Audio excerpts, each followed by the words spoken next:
Bonjour à toutes et à tous, on se retrouve aujourd'hui pour une nouvelle vidéo et ça sera un update lecture. Je vais vous parler de trois de mes dernières lectures. Trois lectures très différentes, trois bonnes lectures et on y va tout de suite. On commence par Stockholm de Holly TL et Avril Siner chez BMR. Ce sont deux auteurs que j'aime beaucoup. Holly TL, j'avais eu un énorme coup de foudre pour elle avec Jumeaux. Et Avril Siner, évidemment, avec Véline. Donc du coup, j'étais très impatiente de voir ce que ça donnait avec ces deux auteurs-là. On fait ici la connaissance de Charlie, qui est une jeune femme de 25 ans qui fait un doctorat en psychologie.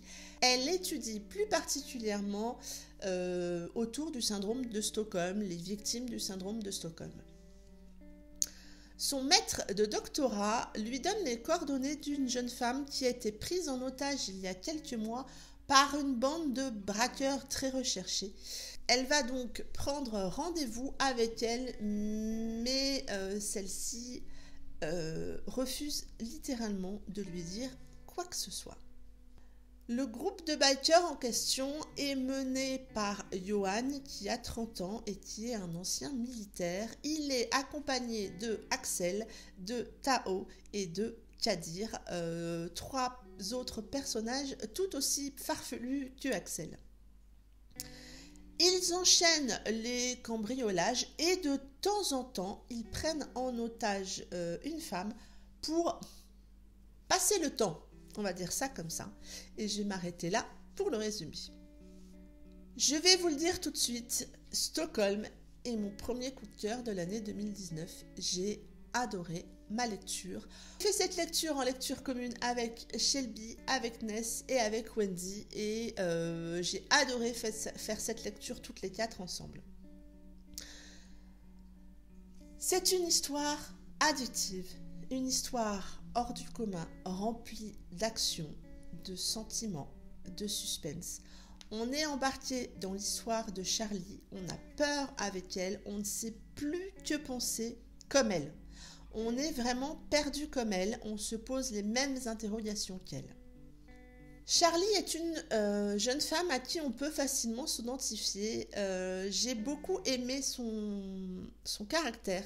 Elle est ambitieuse, elle tente, elle ose beaucoup de choses et elle a un sacré mental du fait de ses études entre autres qui font que voilà, elle a fait des études en psychologie, elle sait bien certains mécanismes du cerveau et du coup je pense que ça lui amène une force de caractère juste énorme. Même si tout ça va être mis à rude épreuve avec tout ce qu'elle va vivre, moi j'ai trouvé que c'était un personnage très intéressant. Johan, lui, de son côté, est un homme autoritaire, très sûr de lui, très charismatique, très... il n'est pas imbu de lui-même, mais forcément il se met dans une certaine posture vis-à-vis de Charlie et...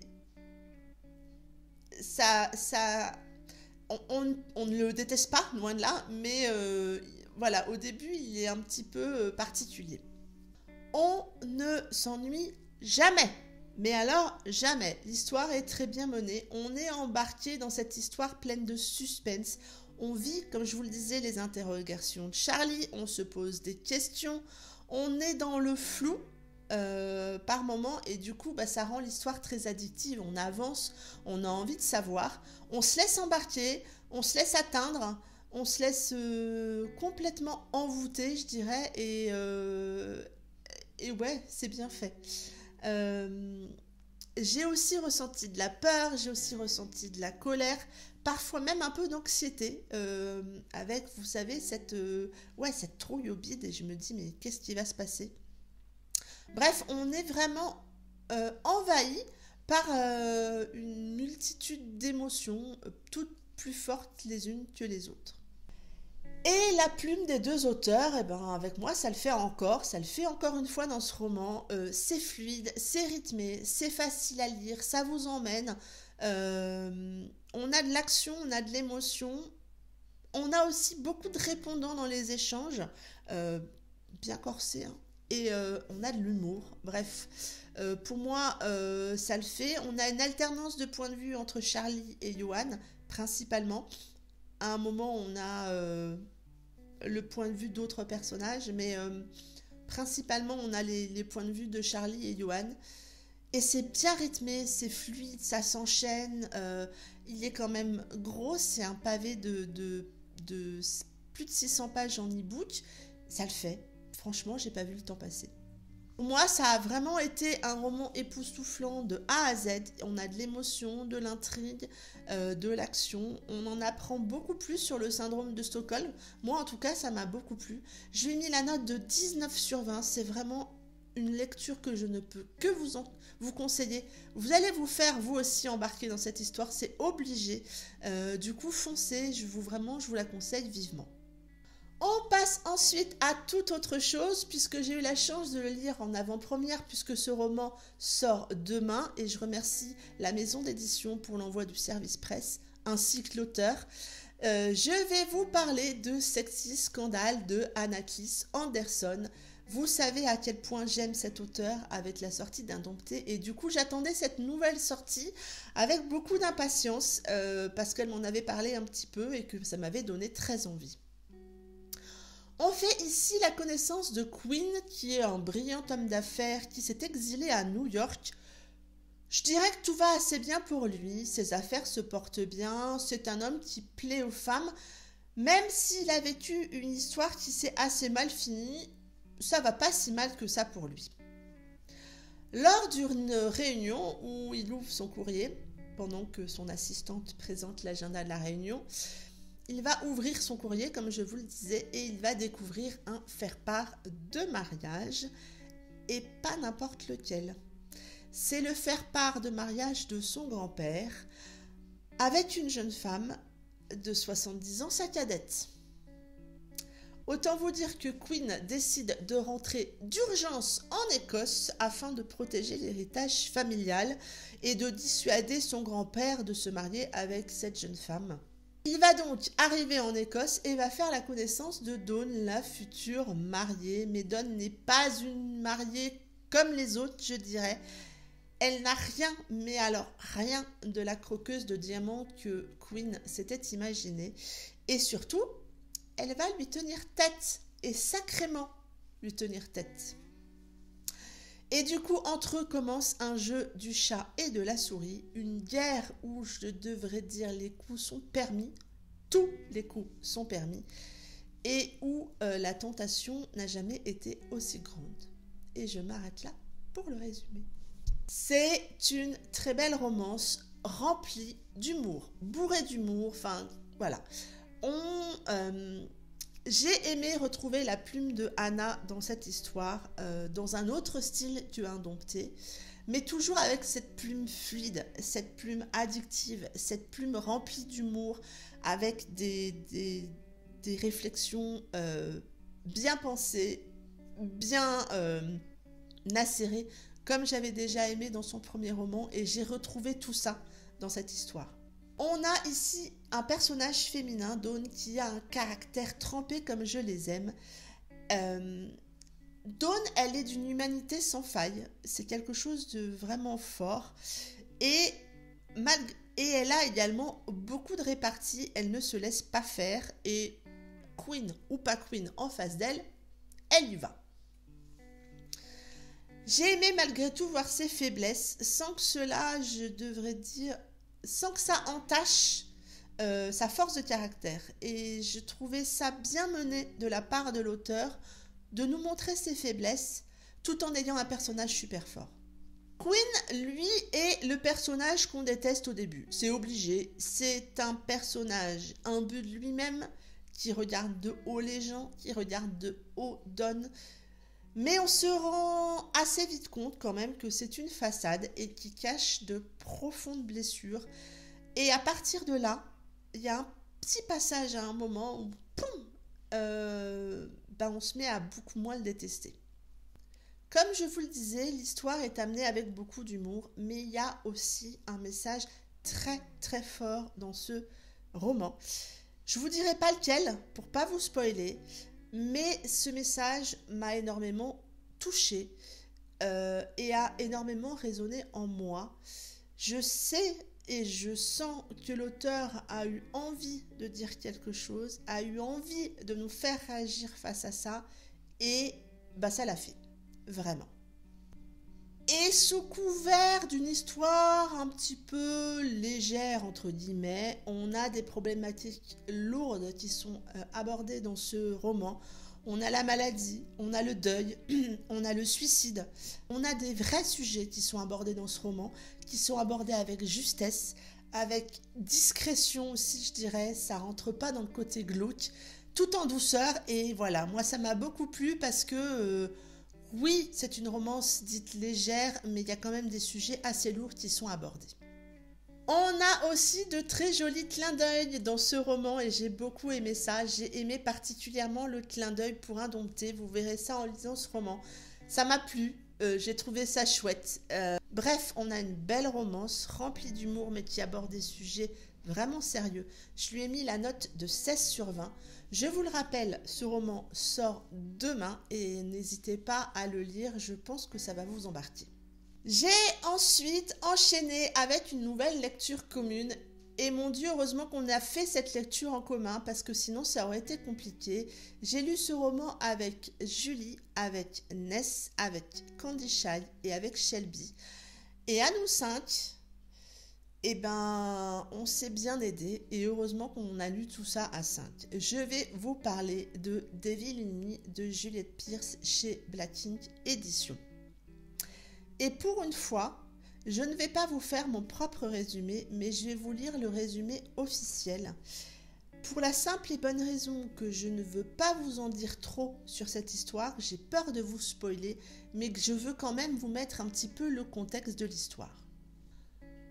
Enfermée en psychiatrie depuis plusieurs mois, je m'appelle Alix et je n'ai aucune idée de la raison de ma présence ici. Le docteur Madsen est gentil, il m'offre du thé, m'aide à retrouver mes souvenirs. Il est mon guide. Enfin, je crois. Dois-je lui faire confiance ou plutôt me tourner vers Liam, mon unique ami? À moins qu'il ne soit lui aussi qu'un mirage, un fou parmi tant d'autres. Et ce docteur alors? Ce docteur Madsen, bien trop beau pour être vrai? Peut-être qu'ils ont raison. Peut-être que je suis folle finalement. J'étouffe, terrorisée à l'idée de m'enfoncer sur un chemin plus tortueux encore, car la route jusqu'à la vérité est sombre, effrayante, et n'est pas nécessairement celle de la guérison. Dès sa sortie, ce livre m'a vraiment beaucoup interpellée. Parce qu'on est dans un hôpital psychiatrique, parce que c'est une histoire annoncée comme une dark romance. Tout ça faisait que ce livre m'interpellait, me faisait envie, me faisait peur aussi en même temps. Et c'est une très bonne lecture, mais une lecture étrange, parce que ce roman est déroutant, parce que ce roman est dérangeant, parce qu'il est troublant. L'auteur a réussi à nous faire sentir aussi mal que Alix, et c'est très très bien fait. Comme je vous le disais, on est dans un hôpital psychiatrique, et autant vous dire que c'est tellement bien écrit, tellement bien décrit, que ça soit dans les descriptions ou dans les émotions, on s'y croit. On est avec Alix dans cet hôpital psychiatrique, limite on est Alix dans cet hôpital psychiatrique. Ce livre est déroutant parce que je ne me suis attachée à aucun personnage, parce que je n'ai eu confiance en aucun d'eux. Tous, à leur façon, ils nous baladent, ils nous embrouillent, et on ne sait plus qui croire, quoi penser, à qui faire confiance. Oui, je me suis un minimum attachée à Alix, c'est bien la seule. Et même elle, parfois, je me suis mise à douter de ce qu'elle pensait, de ce qu'elle faisait et de ce qu'elle disait. Et on ressent ce malaise avec certains personnages. On se doute qu'il y a quelque chose de louche. Et puis on avance dans l'histoire et paf, c'est d'un seul coup beaucoup moins louche par rapport à cette personne-là. Mais ça s'obscurcit avec une autre. On est vraiment englué vraiment dans ce sentiment. Et même quelques jours après cette lecture, je suis encore engluée dans cette sensation. Et, et ouais, enfin, ça le fait. Franchement, quand on arrive à ressentir ce genre de choses, à être dérangé aussi par notre lecture, c'est qu'il y a quelque chose dans ce roman quand même. Comme je vous le disais au début, ce roman est dans la collection Dark de chez Black Ink et donc est proposé comme une dark romance. Oui, c'est une dark romance psychologique, physique et tout ce que vous voulez. Il y a 2 chapitres qui m'ont particulièrement touchée, qui ont été particulièrement compliqués à lire. J'ai même dû faire une pause à chaque fois après ces 2 chapitres. J'ai eu besoin de temps pour digérer ce qui venait de se passer et ça vient du fait que l'auteur l'écrit d'une telle façon, comme je vous le disais, on a l'impression d'être à la place d'Alix et du coup c'est compliqué à vivre. La plume de Juliette est juste superbe dans ce roman. On sent l'énorme travail qu'elle a fait autour de la psychologie d'Alix. Elle choisit des mots et elle tourne ses phrases de façon à ce qu'on sente la confusion dans laquelle est Alix. Il y a ces passages un petit peu où elle ne sait pas pourquoi elle est là, elle ne sait pas pourquoi elle ressent ça. Et Juliette tourne ses phrases de telle manière et utilise les mots qu'il faut pour que on se sente nous aussi confus, comme je vous le disais, englués dans tout ça. Sa plume est envoûtante, c'est fluide, alors ça va à l'encontre de ce que je vous ai dit juste avant sur le fait confus, mais c'est fluide dans l'enchaînement des événements, c'est fluide quand il faut que ça soit fluide. Elle adapte vraiment sa plume en fonction du point de vue de la personne qui parle. J'ai vraiment beaucoup accroché à l'histoire du fait de ses choix de mots, de ses choix de tournure de phrases. On a très souvent le point de vue d'Alix, on a quelquefois l'avis d'autres personnages et ouais, ça l'a vraiment fait avec moi. C'est une histoire qui est vraiment bien ficelée, que j'ai vraiment beaucoup aimé lire. Je la recommande, il faut juste que vous l'abordiez en sachant que c'est une dark et que vous allez vraiment sortir des sentiers battus, vraiment. Je lui ai mis la note de 17/20. Si vous vous sentez de lire une histoire différente, d'aborder une dark romance qui va vraiment vous emmener ailleurs, hein. On est dans un hôpital psychiatrique, on l'est vraiment.